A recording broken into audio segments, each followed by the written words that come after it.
మనకు యాక్చువల్గా ఇక్కడ ఒక యమున, సాది యమున, వయసు 29 సంవత్సరాలు, వైఫ్ ఆఫ్ కృష్ణ. ఈ భర్త లేట్ చనిపోయినాడు, 8 years బ్యాక్ చనిపోతాడు.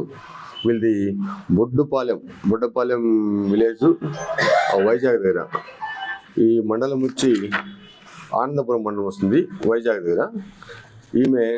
ఈమెకు ఎట్లంటే ఈ పద్మ అనే ఆమె, సత్య అనే ఆమె, వీళ్ళు కూడా గాజువాక మండలము. అక్కడ వాళ్ళు పరిచయం అవుతారు. వాళ్ళ ద్వారా వాళ్ళకు వీళ్ళు పరిచయం ఉంటారన్నమాట. ఇక్కడ ఎవరైతే ఉంటారో డయాలసిస్ టెక్నీషియన్గా పనిచేస్తున్న మదనపల్లి అవుతున్నాం బాలు అనే ఇతను, ప్లస్ మెహరాజ్ అని ఇతను కూడా డయాలసిస్ టెక్నీషియన్, ఇతను ఖదీర్లో ఉంటాడు. వీళ్ళిద్దరికి కూడా ఎవరైతే ఈ పద్మ అండ్ సత్య అనే వాళ్ళు పరిచయం ఉంటారు వైజాగ్లో. వాళ్ళ ద్వారా ఈ అమ్మాయి యమున అనే ఆమెను వాళ్ళు మాట్లాడడం జరుగుతుంది. మాట్లాడి ఆమెను ఇక్కడ తీసుకురావడము, ఇక్కడ తీసుకొచ్చి ఈ గ్లోబల్ హాస్పిటల్లో ఆమెకు కిడ్నీ ఆపరేషన్ చేపించేసి ఆమె చనిపోవడానికి కారణమవుతారు. యాక్చువల్గా వీళ్ళు 9వ తేదీ వస్తారు, ఇక్కడికి హాస్పిటల్లో అడ్మిట్ అవుతారు. 9 ఆపరేషన్ జరిగిపోతుంది. 10 మార్నింగ్ ఆమె చనిపోవడం జరుగుతుంది ఇక్కడ హాస్పిటల్లో. 10 మార్నింగ్ చనిపోయిన తర్వాత ఆ బాడీని తిరుపతికి షిఫ్ట్ చేస్తారు.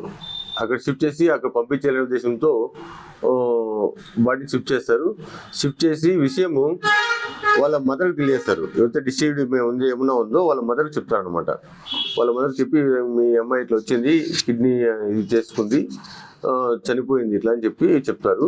అక్కడ వాళ్ళు లోకల్గా వాళ్ళ మదర్ ఏం చేస్తుంటే తర్వాత ఈమెతో ఎవరైతే డిసీడ్ యమునాతో ఫ్రెండ్షిప్గా ఉంటాడో సూరిబాబు అనేవాడు, అతను సూరిబాబుకి ఫోన్ చేసి కనుక్కుంటారు విషయం ఏం జరిగింది, ఎట్లా జరిగిందంటే అతను సూరిబాబు మొత్తం వాళ్ళకి రివీల్ చేశారనమాట. ఈ విధంగా జరిగింది, కొంచెం ఏదో ఆస్తి చూపించి డబ్బులు ఇస్తామని చెప్పి ఆస్తి చూపించేసి ఈ మెహరాజు బాలు ఆమెను ఈ పద్మ సత్య వాళ్ళతో కలిసి తీసుకొచ్చి ఈ హాస్పిటల్లో చేర్పించి ఇక్కడ కిడ్నీ ట్రాన్స్ప్లాంటేషన్ ఆపరేషన్ చేసిన తర్వాత ఆమె మరుసటి రోజు మార్నింగ్ చనిపోవడం జరుగుతుంది. ఈ విధంగా చనిపోయింది, ఇక్కడ తీసుకొచ్చాము, తిరుపతిలో ఉన్నాము అని చెప్పి ఫోన్ చేస్తే ఈ డిసీడ్ వాళ్ళ మదరు సూరమ్మకు ఫోన్ చేస్తే సూరమ్మ అక్కడ వేరే వాళ్ళ ద్వారా మాట్లాడుకుని 112కు కాల్ చేస్తారు.